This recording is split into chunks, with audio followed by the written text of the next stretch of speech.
Assalamualaikum Pak Haji. Waalaikumsalam warahmatullahi wabarakatuh. Mana Mbak Vero? Iya Pak Haji, hari ini saya mau muhasabah diri nih Pak Haji. Mau nanya lagi ke Pak Haji. Mana itu?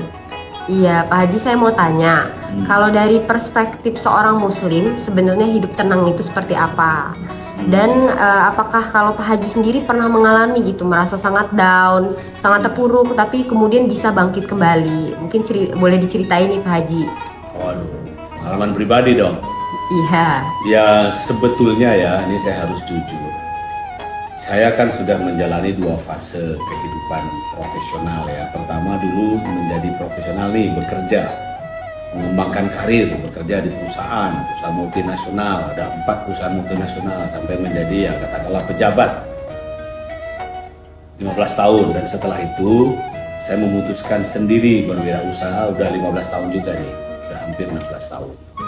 Nah jujur saya dulu punya pengalaman. Dulu ketika ya mohon maaf, uang ada, jabatan ada, bekerja dari pagi sampai malam, tapi ada sesuatu yang saya tidak rasakan lebih baik. Yang tadi Mbak Vero tanyakan, saya tidak terlalu tenang. Pikiran itu selalu saja mumet ya. Padahal ya bicara uang ada. Kita pegang jabatan, gaji sudah puluhan juta ketika itu ya, 20 tahun yang lalu.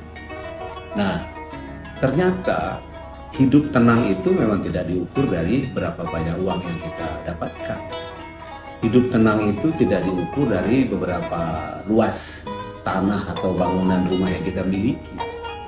Hidup tenang itu ternyata diukur dari pertama betapa kita merasa dekat sama Yang Maha Pencipta, Yang Maha Kuasa.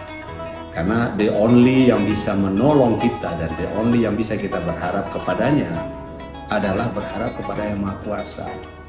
Dulu mungkin ya kadang-kadang saya juga mungkin ya mengandalkan orang lain, mengandalkan bos, tapi ternyata tidak ada orang lain yang akan memikirkan diri Anda. Tidak ada tuh orang lain yang akan betul-betul menolong Anda setiap saat. Sahabat mungkin akan menolong Anda, tetapi dengan kapasitas dan kemampuan dia juga. Karena apa? Dia juga punya persoalan, dia juga punya keluarga. Tapi yang menolong, zat yang menolong Anda setiap saat, setiap waktu, itu adalah Allah Subhanahu wa Ta'ala, Sang Khalik yang menciptakan kita dan yang memelihara kita, baik dalam kehidupan di dunia ini maupun dalam kehidupan di akhirat. Jadi kembali ke pertanyaan tadi, kunci hidup tenang itu apa? Satu, berusahalah untuk selalu mendekatkan diri kepada Allah.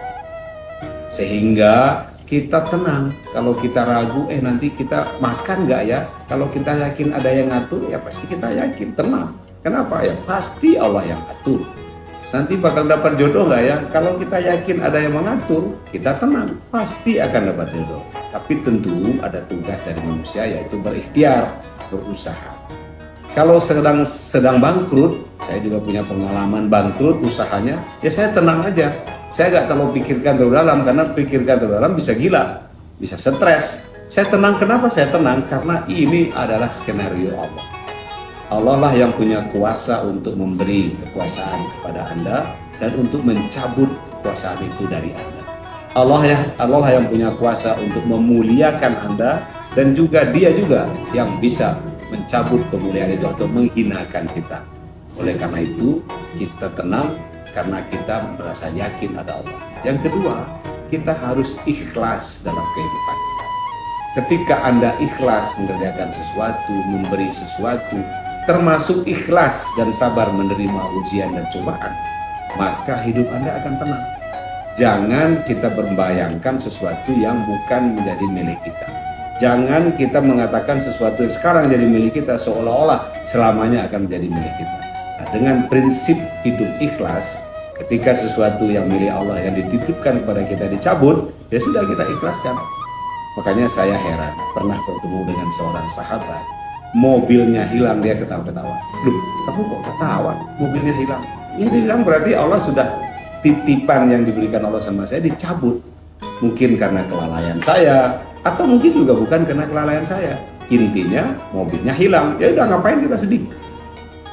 Nah, saya juga makanya sering juga menyampaikan kepada anak-anak gadis ya, anak-anak muda yang katakanlah berteman-teman nih, ya pacaran, tiba-tiba dikecewakan oleh pasangannya, tapi jangan terus merundung, jangan terus bersedih, justru harusnya ketawa. Kenapa? Karena Allah tunjukkan orang itu bukanlah calon pasangan terbaik untuk Anda.